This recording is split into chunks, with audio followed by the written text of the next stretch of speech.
Hello. Sorry. Hello. Hello. I wish I could be light-hearted about this bill. Unfortunately, I can't. And this is really quite disturbing evidence of the deceit, the dishonesty that is starting to characterise this government within a very short period of entering office. I mean, one of the first deceits is that the note that was provided on this bill made absolutely no reference to the fact that you were changing the goalpost on the PUP in terms of eligibility for the payment, which, let's remind ourselves, is a payment that was given to people who lost their jobs and lost their incomes through no fault of their own because public health measures initiated by the government meant that they lost their job. And the vast majority of people who continue to receive the PUP are not at work because they can't return to work because of government health measures. And now you want to punish them. Your measures, which were correctly taken to protect society, led to people losing their jobs, led to people losing their income. Your measures, which are necessary, are the reason they cannot return to work, and now you want to punish them. You want to scapegoat them, you want to treat them with utter contempt, even to the point of humiliating them when they go on holiday, in line with the advice that is being provided by the Department of Foreign Affairs on non-essential travel. Because that's what's happening. Unless the Minister is going to tell me, and it's very clear, I know the answer to this, and I've been trying to blow the whistle on it since the weekend.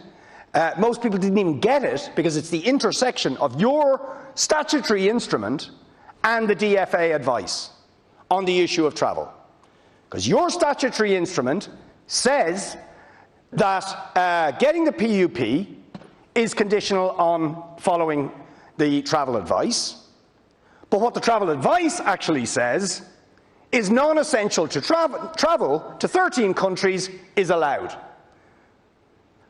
But I bet you're taking the payments off people who are going to those 13 countries. Now, if they appealed it, Count Corla, they'd probably win. They'd probably get the payment back because you've no legal basis whatsoever for taking it off them.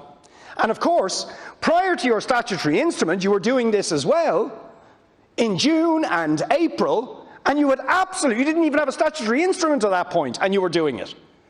Because I have got emails from people who were stopped at the airport. In one case, a man whose partner had her PUP payment cut and her child benefit cut, who was going on holiday.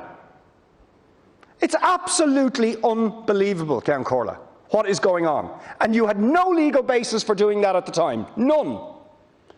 And really what's behind this is naked class prejudice and racial profiling.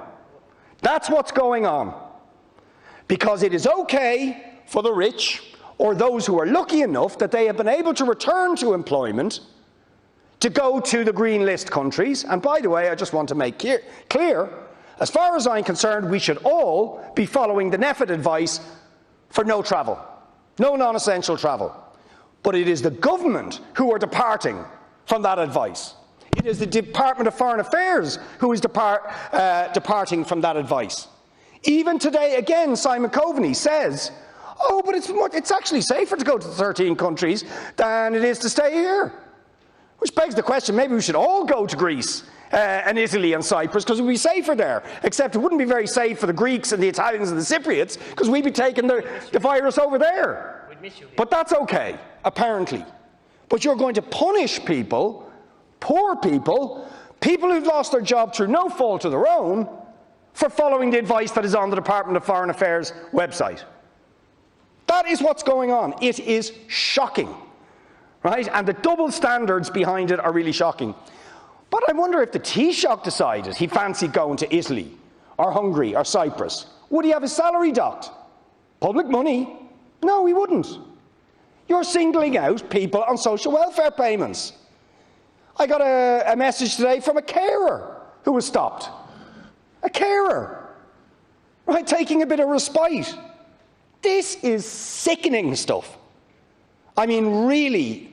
And I suppose I should expect it from Fine Gael, and I suppose I should expect it from Fianna Fáil, but for the Greens to do this is nauseating.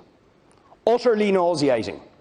And I bet you, if you looked at the list of the 102 people, we'll find certain common characteristics, i.e. they have foreign-sounding names or look a bit foreign, even though they are actually residents of this country and citizens of this country. That's what's really going on. And the other thing that's really going on in this bill is an attempt to whip people who lost their jobs through no fault of their own as a result of public health advice into low-paid employment in other jobs. That's what you're doing. That's what you're giving yourself the legal right to do, is to put pressure on people who work in the arts, in live entertainment and music to go, I don't know, and go and work at McDonald's in order to improve the employment figures. And because deep in the soul of Fine Gael there is a hatred for people who have to depend, through no fault of their own in most cases, on social welfare. It's deep prejudice that is stamped into the DNA of Fine Gael, and it is nauseating. But again, it would seem there was no legal basis for any of this up until now, and the government is desperately trying to recuperate the situation by retrospectively bringing in this legislation to legitimise itself. And I'd just love if the Minister would get up and ask the direct question: are recipients of the PUP and other social welfare payments who are complying with the Department of Foreign Affairs travel advice and going to one of the 13 countries, have they had their payments cut? And again, I repeat, Count Corla, I'm not suggesting they should go to those countries, but I'm pointing out that the confusion about travel starts with the government's advice. It is the government who is saying it is okay to go to certain countries and departing from NPHET advice. It's the government who should have their payments docked for breaching health advice, because NPHET and the expert advisory group have made it clear there should be non-essential travel. So the Minister should have their pay docked for refusing to comply to that advice and endangering the public health effort. And crucially, and this is where it really, really is bad, you see, all of the public health measures and the enthusiastic commitment of people to measures that meant very significant hardship that they had to suffer were crucially dependent on the principle we are all in it together. That's the reason why there was such compliance, because they applied to everybody, rich or poor. No matter what your station in life, we were supposed to be all in it together. We were all going to suffer the same hardships. And people believed that, but it seems they were fools to believe it. Because at the first opportunity, the government reverts to type and starts the discrimination, the inequality, the bias and the discrimination against the least well-off, against the vulnerable, and against those who are unlucky enough to lose jobs and still not be able to get back to work because of public health measures that the government imposed.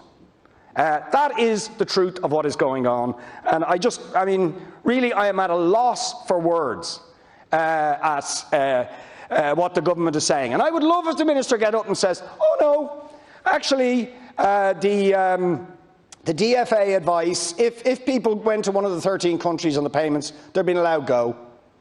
They're being allowed go." Again, I reiterate, I don't think anybody should be allowed go, but it should apply to everybody.